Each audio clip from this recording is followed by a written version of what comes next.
Tesla की हालिया we robot event ने दुनिया के सामने टेक्नोलॉजी के कुछ अनोखे और रोमांचक इनोवेशंस का प्रदर्शन किया, जिसमें सबसे प्रमुख है रोबो वैन, रोबो टैक्सी और ऑप्टिमस नामक ह्यूमनॉइड रोबोट। ये ऑटोनोमस वाहन और रोबोट न केवल हमारे ट्रैवल के तरीके को बदलने वाले हैं, बल्कि हमारी रोजमर्रा की जिंदगी में कई नए आयाम जोड़ने की क्षमता भी रखते हैं। रोबो वैन का डिजाइन टेस्ला की self driving technology, art deco style और मॉडर्न टेक्नोलॉजी का संगम है। इस वाहन में स्टीयरिंग व्हील या ड्राइवर के लिए कोई जगह नहीं है, जो इसे पूरी तरह से ऑटोनोमस बनाता है। यह व्हीकल न केवल यात्रियों को लेकर जाने में सक्षम है, बल्कि सामान भी लाने ले जाने के लिए तैयार है और एक बार में 20 लोगों को समायोजित कर सकता है। एलन मस्क ने बताया कि रोबो वैन के डिजाइन में 1930 के दशक की आर्ट डेको ट्रेंड्स की झलक देखने को मिलती है। इसके अलावा रोबो वैन में रोड कंडीशंस के हिसाब से अपनी ऊंचाई को एडजस्ट करने के लिए एक automatic load levelling suspension system दिया गया है, जिससे यह खराब सड़कों पर भी आसानी से चल सकता है।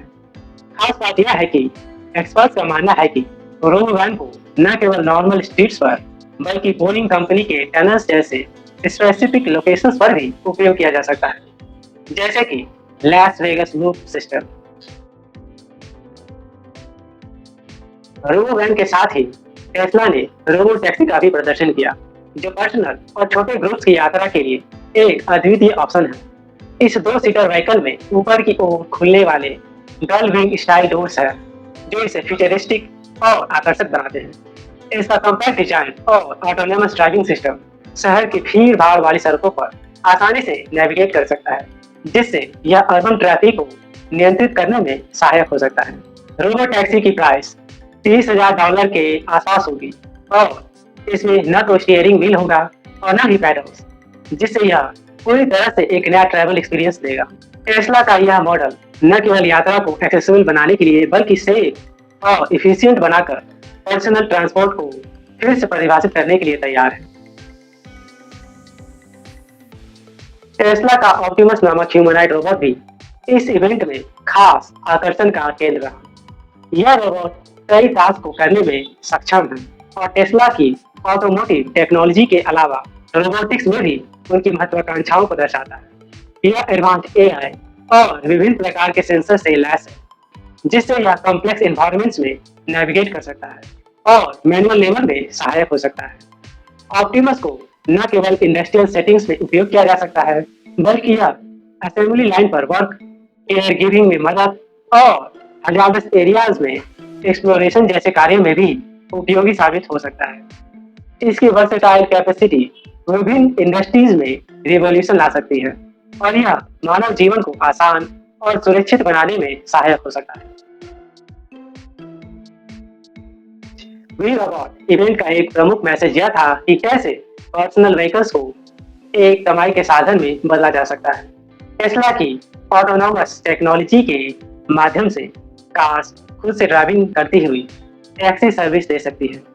यह न केवल कार के ओनर्स के लिए अतिरिक्त आय का जरिया बन सकता है, बल्कि व्हीकल्स के यूज को भी मैक्सिमाइज कर सकता है। कल्पना कीजिए कि आपका व्हीकल आपको वर्क पर छोड़ने के बाद सारा दिन यात्रियों को लेकर घूमे और शाम को फिर से आपको घर छोड़ दे। यह एक नई प्रकार की सहायक और इनकम जनरेटिंग टेक्नोलॉजी का उदाहरण है। वी रोबोट इवेंट में प्रदर्शित टेस्ला की नई टेक्नोलॉजी न केवल एक नवीनता है, बल्कि ट्रांसपोर्टेशन के फील्ड में एक रिवॉल्यूशन है। हालांकि कुछ इन्वेस्टर्स में टेस्ला की ऑटोनोमस टेक्नोलॉजी को लेकर मिक्स रिएक्शन है, लेकिन इस बात में इनकार नहीं किया जा सकता कि रोबो वैन, रोबो टैक्सी और ऑप्टिमस मानवता के फ्यूचर को बदल सकते हैं।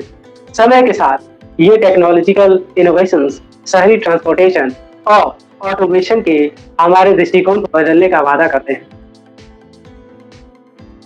टेस्ला की ये टेक्नोलॉजीज खासकर रोबो टैक्सी और ऑप्टिमस मॉडर्न सोसाइटी की बदलती जरूरतों का ध्यान रखते हुए डिजाइन की गई है।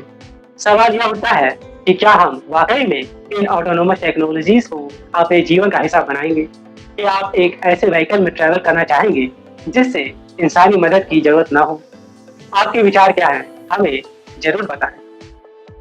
टेस्ला का रोबो वैन, रोबो टैक्सी और ऑप्टिमस न केवल टेक्नोलॉजिकल प्रोग्रेस का प्रतीक है, बल्कि ट्रांसपोर्टेशन और रोबोटिक्स में इंसानी जीवन को सुविधाजनक बनाने का एक कदम है। यह समय के साथ और भी डेवलप होगा, लेकिन इसका मकसद हमारे जीवन को स्मूथ, सेफ और प्रोग्रेसिव बनाना है। मुझे आशा है आपको यह वीडियो बेहद ही पसंद आया होगा। मिलता हूँ मैं आपसे अगले वीडियो में एक नए टॉपिक के साथ।